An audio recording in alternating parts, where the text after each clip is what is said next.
How are you, you all of you? Today we will start a new chapter in history. This is very important chapter. This chapter many topics you have studied in your previous classes, like in class 8. Many things you know about this chapter. This chapter is fully related to Indian revolutionaries. Okay, about the Indian society. And these things are, and this chapter is also play a role by the British. हाँ, तो आज हम लोग जो nationalism in India, ये जो chapter है मेरा, हम लोग नेशनलिज्म इन इंडिया, नेशनलिज्म मतलब होता है क्या होता है, loving for our country, which have that person have love our country, that is called nationalist.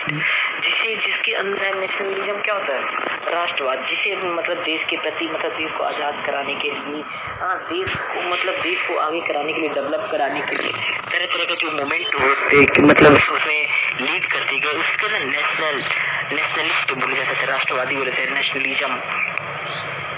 और धीरे धीरे नेशनलिज्म क्या होता गया, क्योंकि अमेरिका से होते होते अगर यूरोप, और यूरोप से होते हुए अदर कॉन्टिनेंट में स्प्रेड होता गया। तो नेशनलिज्म की ही मदद से मतलब जो कंट्रियां मतलब जो डेमोक्रेटिक नहीं थी वो डेमोक्रेटिक हो गई थी, क्योंकि अधिकतर लोगों के अंदर जब नेशनलिस्ट की फीलिंग आ जाएगी तो अपने यहाँ से जो मतलब अनडिजायरेबल्स गवर्नमेंट सिस्टम है उसको क्या करने, उसको हटाने के लिए वो बहुत प्रयास किए। तो उसी तरह इंडिया में बहुत सारे प्रयास किए गए, क्योंकि आप लोग को पता ही है, जो ब्रिटिश जो थे ईस्ट इंडिया कंपनी, यहाँ पे वो लोग क्या किस लिए आए थे, वो ओनली फॉर द ट्रेड, मतलब व्यापार करने के लिए, क्योंकि that time India was very popular in spice and cotton and silk, many goods important crops. क्योंकि वो लोग क्या करते थे, यहाँ पे केवल व्यापार करने की अनुमति मतलब लेना चाहते थे, बट कोई नहीं जानता था कि धीरे धीरे ये पूरे इंडियन सिस्टम को क्या कर देंगे, ये लोग डिस्ट्रॉय कर देंगे। ओके, तो अब हम पहला फर्स्ट टॉपिक जो स्टार्ट करने जा रहे हैं, द फर्स्ट वर्ल्ड वॉर, खिलाफत and non cooperation moment. Okay, इसमें पूरा चीजें मतलब थोड़ा बहुत दिया है। जो फर्स्ट वर्ल्ड वॉर जो है इसका 1914 to 1918 में हुआ था। कुछ आप लोग कुछ जब क्लास 9 में भी पढ़े होंगे आप लोग फर्स्ट वर्ल्ड वॉर के बारे में। तो 1914 to 1918 एलाइड और एक्सिस वेपन के बीच में हुआ था, और इतना नुकसान हुआ कि दोनों तो मतलब जो जितनी भी कंट्रियां उसमें पार्टिसिपेट की थी सबका एकदम बुरी तरह से नुकसान हो गया, और वहाँ की इकोनॉमिकल कंडीशन पूरी तरह से एकदम बर्बाद, कोलैप्स हो गई थी। और क्योंकि सबसे ज्यादा नुकसान किसको हो रहा था, वो वर्ल्ड वॉर में ब्रिटिश को, क्योंकि उनकी कॉलोनी धीरे धीरे क्या होती जा रही थी, खत्म हो जा रही थी। इसीलिए ये लोग क्या करते थे, ज्यादा टैक्सेस क्या करते थे इंडियन पीपल्स पे, यहाँ के लोगों किसानों पर इम्पोज करते थे। ओके,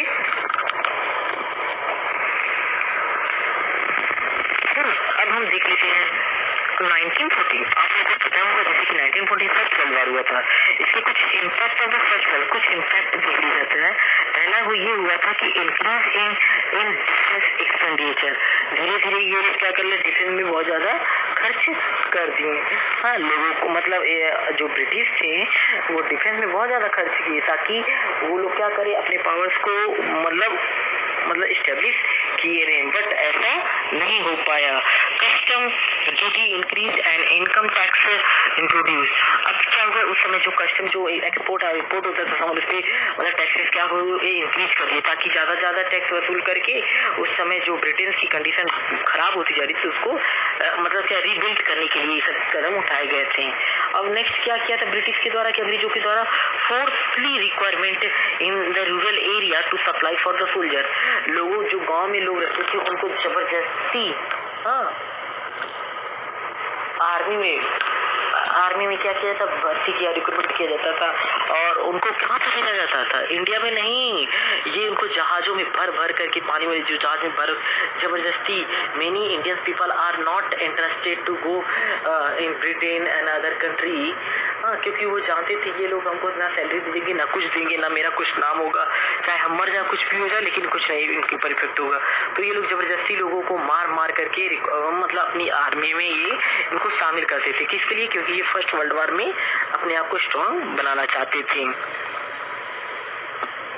1918 to 1919 फिर 1920 to 21, मतलब ये जो टाइम पीरियड था इसमें बहुत सारी चेंजेस हुए, बहुत सारी प्रॉब्लम्स क्रिएट हुए, फैमाइन्स हो गया था, स्टारवेशन हो गया था।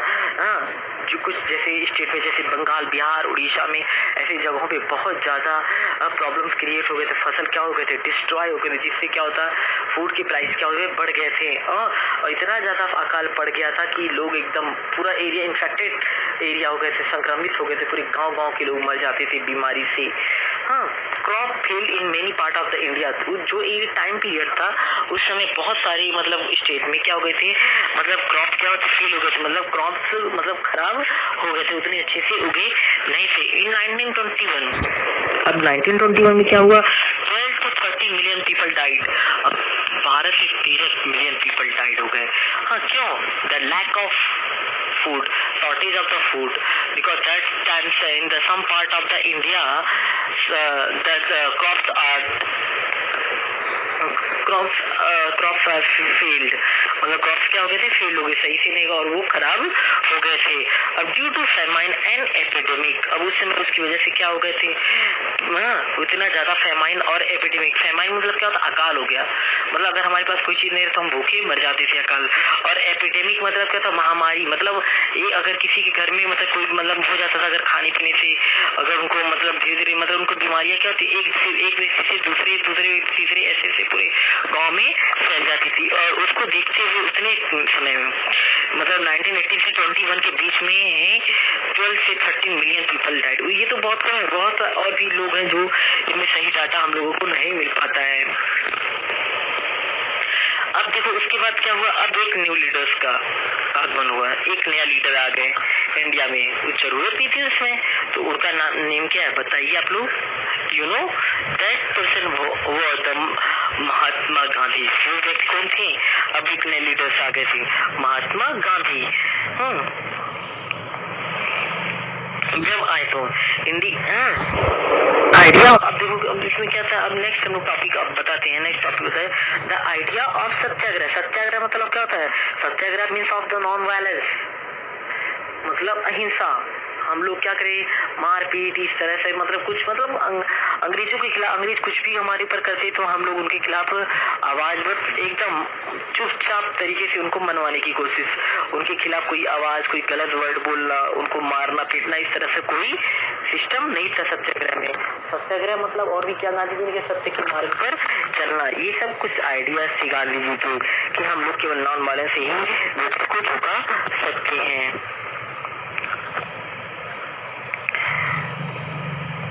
1915 Gandhi ji return India from South Africa. 1915 में गांधी जी साउथ अफ्रीका से रिटर्न आए थे, हाँ, फ्रॉम साउथ अफ्रीका। और वो साउथ अफ्रीका में जब गोरी काली का मस्जिद चला था वहाँ पर भी नेल्सन मंडेला के साथ मतलब बहुत समय व्यतीत किया था, हाँ, उस कंट्री को डेमोक्रेटिक बनाने के लिए।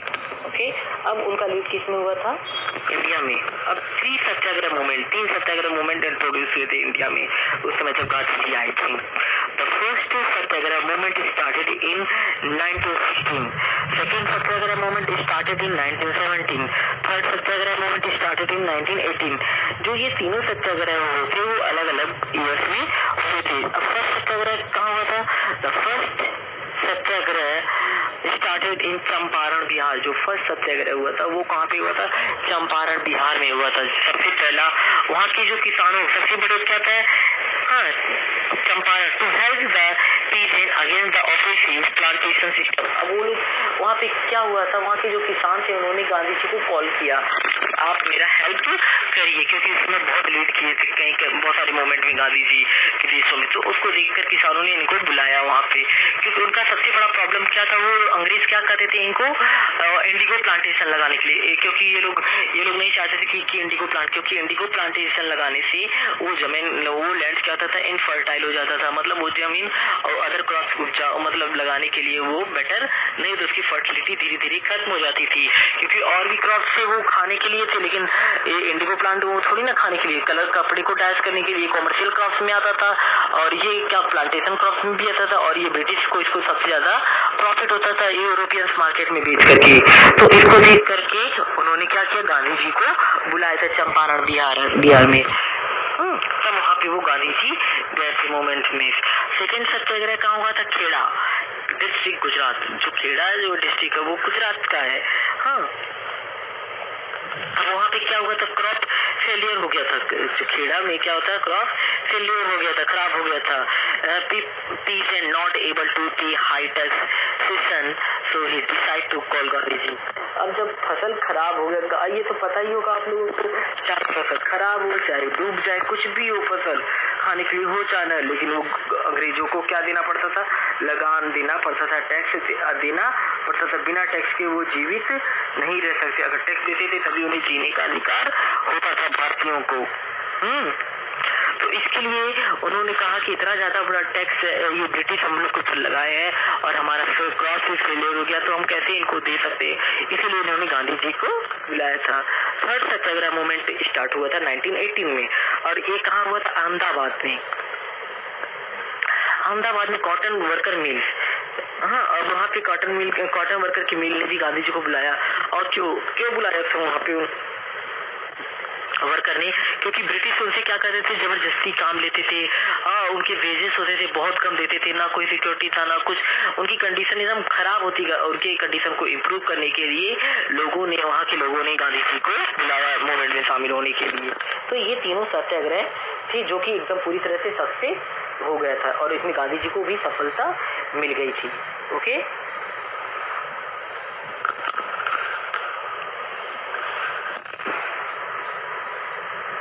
अब हम लोग आते हैं रॉलेट एक्ट की। कौन सा टॉपिक है, रॉलेट एक्ट। रॉलेट एक्ट जो पता है, इसको ब्लैक लॉ के नाम से जाना जाता था, रॉलेट एक्ट। हाँ, और इसको कब इंट्रोड्यूस किया गया था, 1919 में, 1919 में से इंट्रोड्यूस किया गया था। अब जब रॉलेट एक्ट हुआ तो उसमें गांधी जी को तीनों सत्याग्रह मूवमेंट में सक्सेस हो गए थे।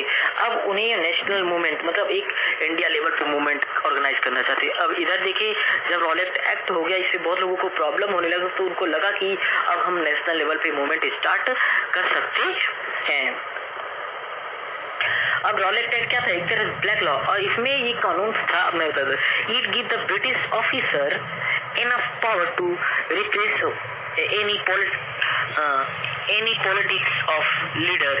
क्या करता था ये, इसकी वजह से जो ब्रिटिश ऑफिसर्स होते, पुलिस के जो ऑफिसर्स थे, उनको एक स्पेशल पावर दे दिया गया था। किसी भी पॉलिटिशियन या लीडर को वो क्या करते थे, 2 साल के लिए अगर कोई भी कुछ करता था, अंग्रेजों के खिलाफ कुछ भी बोलता था या कुछ उस तरह से करते थे, कैंपेन्स करते थे चोरी छुपे, तो इनको क्या करता था, without any warrant put in prison for the 2 year, 2 साल के लिए उन्हें जेल में डाल दिया जाता था। ये एक तरह से क्या होता। अब इसमें बहुत सारे लोगों को अरेस्ट किया गया। अब इसका विरोध धीरे धीरे और पंजाब और भी शहरों में शुरू हो गया, क्योंकि उनमें लोग कह रहे थे कि हम लोग तो कुछ कर नहीं रहे थे, हम लोग तो शांतिपूर्वक बैठ करके मीटिंग कर रहे थे, फिर भी लोग मतलब हमारे लीडर्स को ले जा करके जेल में डाल दिए। क्योंकि इसका मेन मकसद था कि मतलब क्या करे, अंग्रेजी पावर्स को, ब्रिटिश पावर को मतलब क्या एकदम स्ट्रांग बनाना, और जो नेशनल मूवमेंट स्टार्ट किए जा रहे थे भारतीयों को, उसको पूरी तरह से दबाना और खत्म कर देना, ताकि ये लोग हम लोग के खिलाफ आवाज ना उठा सके। तो इस तरह से तरह तरह की पॉलिसी अपना जो रॉलेट एक्ट 1919 में इंट्रोड्यूस किया गया था। ओके, अब 1919 में national wide satyagraha launch by the Gandhi ji. अब 1919 में गांधी जी ने एक नेशन वाइड सत्याग्रह लॉन्च किया।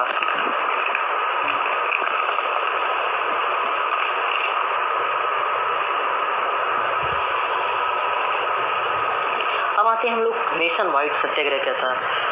फर्स्ट इसमें कुछ इम्पोर्टेंट लाइन्स हम बता देते आपको। Rallies organise, worker went on strike, shop close. अब इसमें क्या हुआ है, बहुत सारे रैलीज ऑर्गेनाइज हुए थे, बहुत सारे लोग मूवमेंट सोशलिस्ट पीपल्स उसमें शामिल होते गए।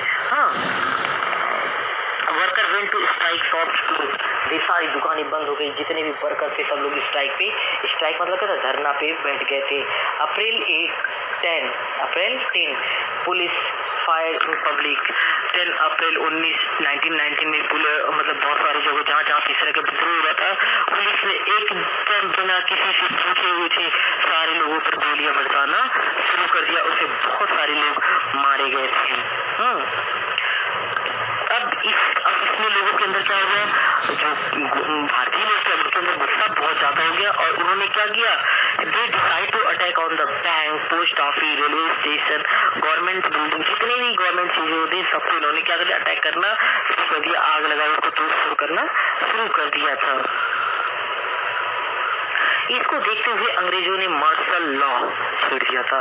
अब देखिए कि यार ये दंगा बहुत ज्यादा बढ़ता चला जा रहा है, तो इसके लिए उन्होंने क्या कर दिया, मार्शल लॉ छेड़ दिया।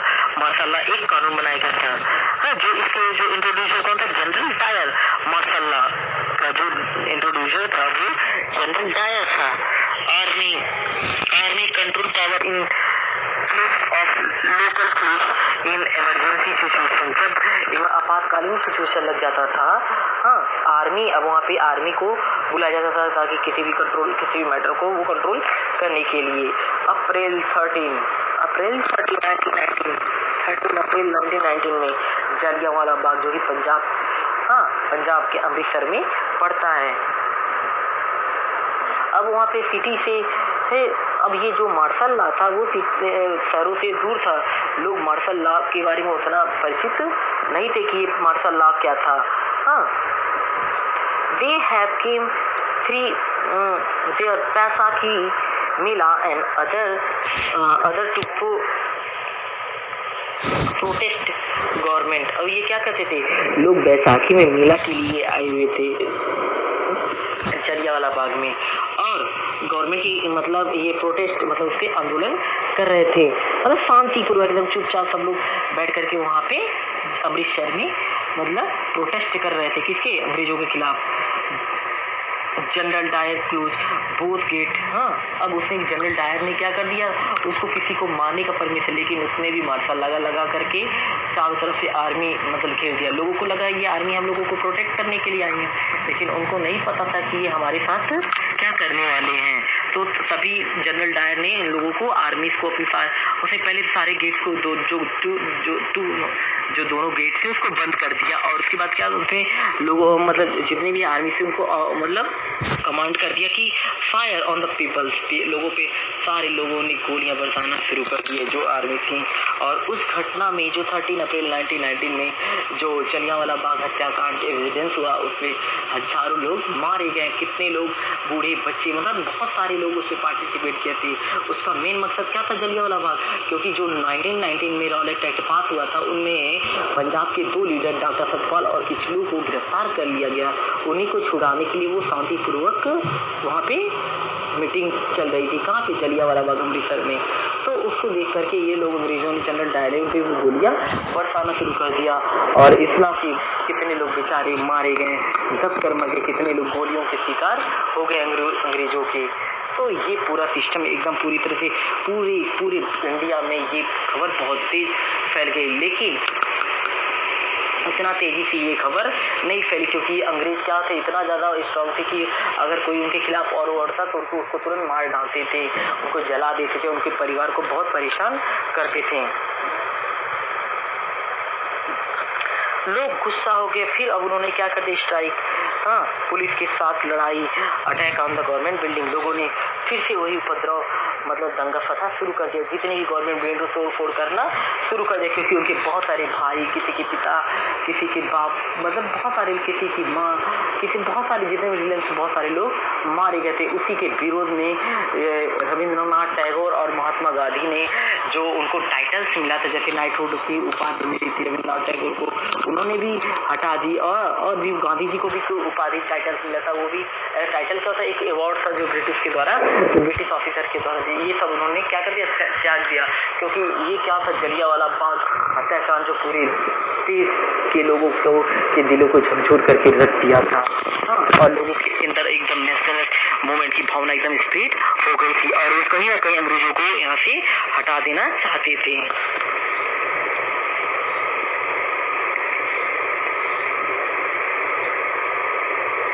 अब जब ये इस तरह से होना शुरू हो गया, लोगों ने गवर्नमेंट बिल्डिंग को नुकसान करना शुरू कर दिया, पुलिस को मारना शुरू, तो गवर्नमेंट ने क्या कर दिया, government began to terrorising peoples.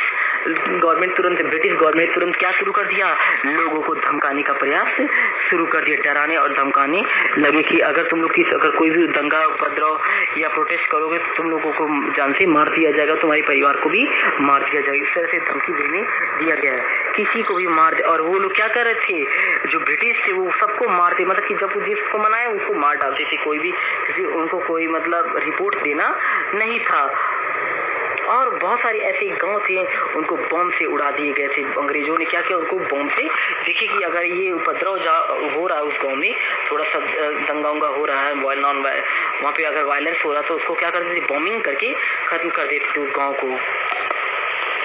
और ये देखते हुए Gandhi ji call of the movement, और उसने कहा कि अब हम लोग ये जो मूवमेंट है उसको हम लोग अभी बंद करते हैं।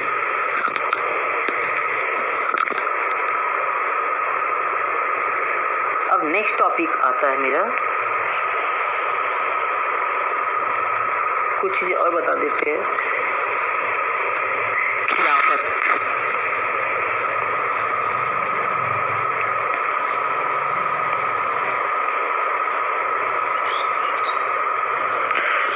अब उसी में देखते हैं खिलाफत ही तो। अब उसमें गांधी जी फिर अब एक मोमेंट, मतलब अपने आप को पॉपुलर करना चाह रहे थे गांधी जी। क्योंकि अब वहाँ पे, क्योंकि उस समय हिंदू मुस्लिम, क्योंकि ब्रिटिश क्या करते थे, उन लोगों के बीच में एकदम दरार डाल दिया गया था, हिंदू मुस्लिम आपस में ही लड़ रहे थे।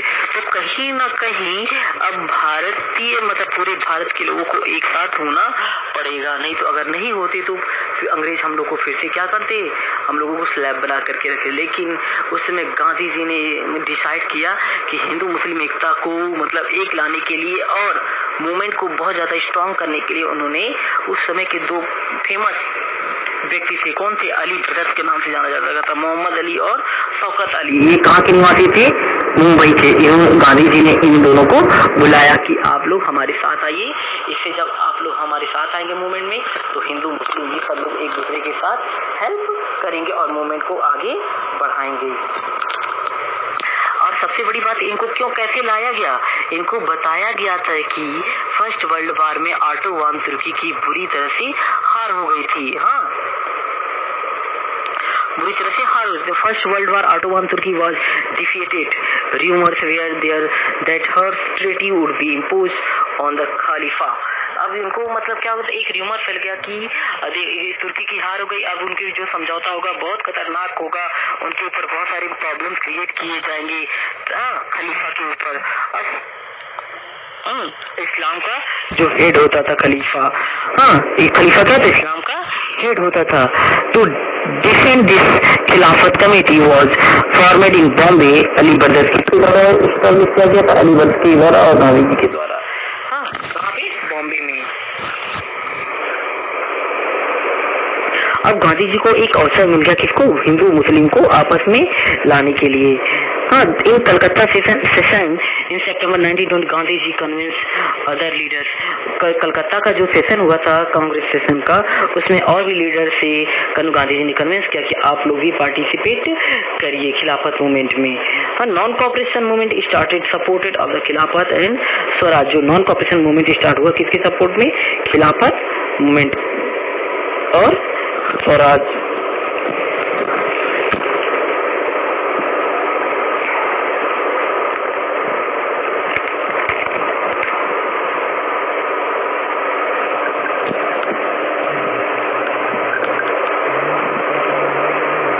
अब हम आपको why non cooperation, why non cooperation movement. अब इसमें हम बताते हैं, British rule is establish in India with the cooperate of Indians. If Indians refuse to cooperate, British rule will be end within a year.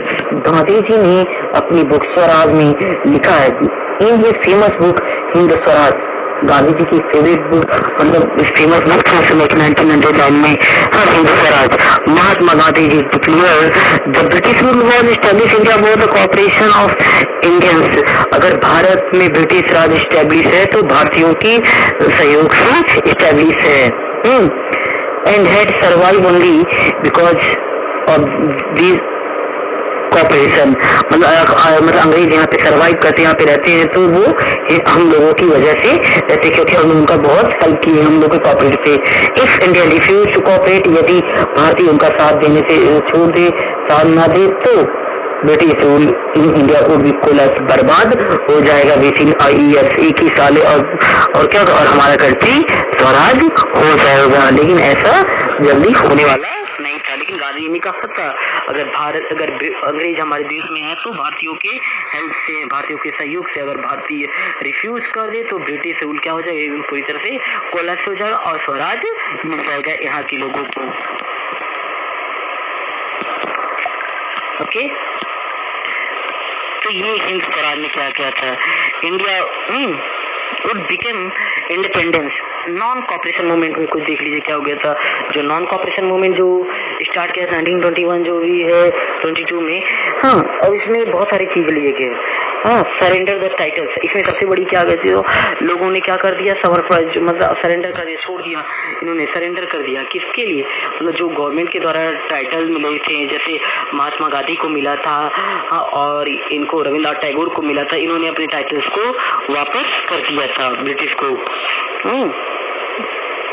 The government award, अब boy cut बहिष्कृत किया गया, जितने भी फॉरेन गुड्स थे ये सबको बहिष्कृत, civil service, army, police, court, school, foreign, जितने भी चीजें थे, सिविल सर्विस, लोग जहाँ पे जॉब उसको भी छोड़ दिया, आर्मी जो भी थी, पुलिस में वो भी उन्होंने छोड़ दिया, पुलिस जो थी उसको भी बॉयकट कर दिया लोगों ने, कोर्ट में जाना बंद कर दिया, स्कूल में लोग पढ़ना छोड़ दिए, टीचर पढ़ाना छोड़ दिए, फॉरेन गुड्स का भी बॉयकट किया गया, लोगों ने उसके आग लगा दिया गया कि अब हम लोग मतलब विदेशी वस्तुओं का यूज नहीं करेंगे।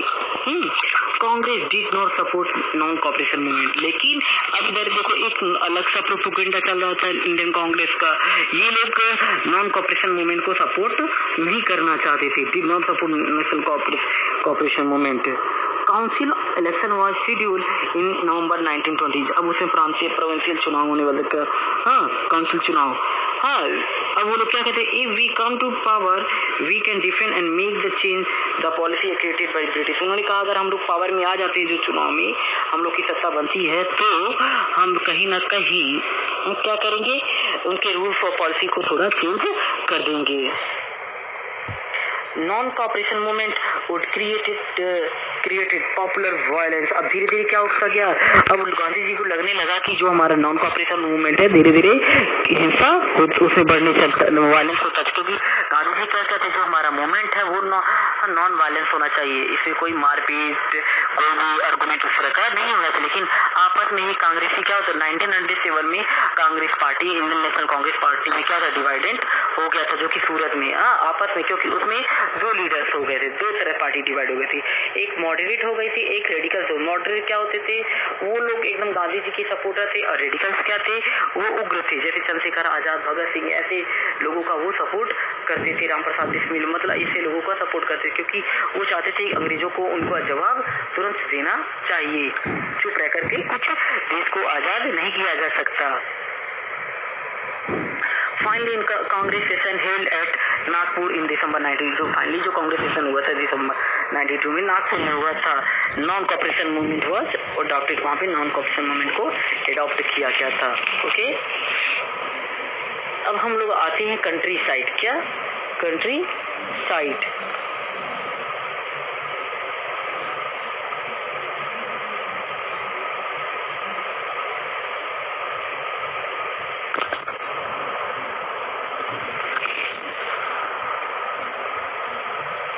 कंट्री साइड में अब धीरे धीरे रिवोल्ट्स के मतलब क्या होता है, क्रांति धीरे नेशनलिस्ट फीलिंग क्या होती, लोग गाँवों में भी फैलना शुरू हो गया था। ट्राइबल पीपल, गॉर्डन सिंह, बहुत सारे ट्राइबल जनजातीय लोग इसमें शामिल हो गए थे। हाँ, colonial government closed the forest area सबसे इन्होंने क्या किया था, कॉलोनियल जो गवर्नमेंट थी ये धीरे धीरे फॉरेस्टियल एरिया को अपने अंडर में ले लिया और ब्रिटिश जितने भी उधर ट्राइबल सोसाइटी थी उनको इन्होंने क्या कर दिया, डिस्ट्रॉय कर दिया और उधर बहुत सारे कैंप फैक्ट्रियाँ इस्टेब्लिश कर दिए।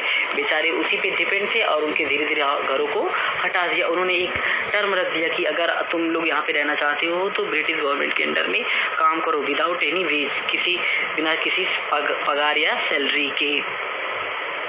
हाँ, और उनको एक तरह से बंधुआ मजदूर के रूप में वहाँ पे रखा जाता था। They could not graze their cattle, वहाँ पे अपने जानवरों को भी चरा नहीं सकते थे और कलेक्ट देयर फ्यूल वुड, मतलब फ्यूल के रूप में जो लकड़ियाँ मिलती थी वहाँ पे भी वो कलेक्ट नहीं कर सकते थे। देयर लिवलीहुड अफेक्टेड, उनका जीवन क्या हो गया, पूरी तरह से क्या हो गया, प्रभावित हो गया था। They felt it was their right to entry forest, British can not stop them. क्या कहते हैं, उनको लग रहा था कि जो राइट है, मतलब क्या उनका राइट है कि जो एंट्री फॉरेस्ट हम लोग जंगलों में रहे, British can not stop them, British इसको रोक नहीं सकते हैं। सो दे वे are force to do begar to build a road, और धीरे धीरे क्या इन लोगों को फोर्स किया, आप लोग इस जगह को छोड़ करके छोड़ दिए, जिससे हम लोग रोड कंस्ट्रक्ट कर दिए। अब रिजल्ट क्या हुआ, gorilla movement start in early 1920। अब उसमें क्या होता, गोरिल्ला वार क्या देखते थे, शिवाजी के द्वारा इंट्रोड्यूस किया गया था, चोरी छिप करके अंग्रेजों को मारते थे ये लोग, मतलब फिर छूट जाते थे। जो इसके लीडर थे अलूरी सीतारमन राजू, हाँ, lead this movement. He claim he had the special power, हाँ, he was inspired by Gandhi ji. जो ब्रिटिश थे वो अपने आप को ज़्यादा ऊंचा दिखाते थे, वो गांधी जी से भी क्या जो ये लीडर्स हैं अलूरी सीतारमन राजू गांधी जी से इंस्पायर्ड थे। Told peoples to wear khadi, ये लोगों को कहते कि आप लोग खादी के कपड़े पहनिए and give up the drinking, आप लोग दारू पीना ये सब चीज़ें छोड़ दीजिए। But the thought India could be liberal only by force, India को लिबरल किया जाए तो वो भी किसके सहायता से, फोर्स के से, फोर्स में। Okay, I think student all of you understand very well, thank you, have a nice day.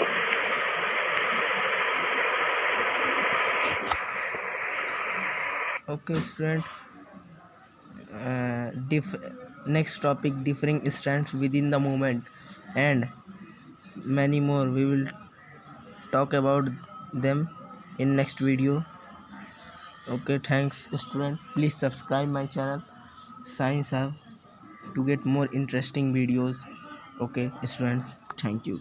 Bye bye.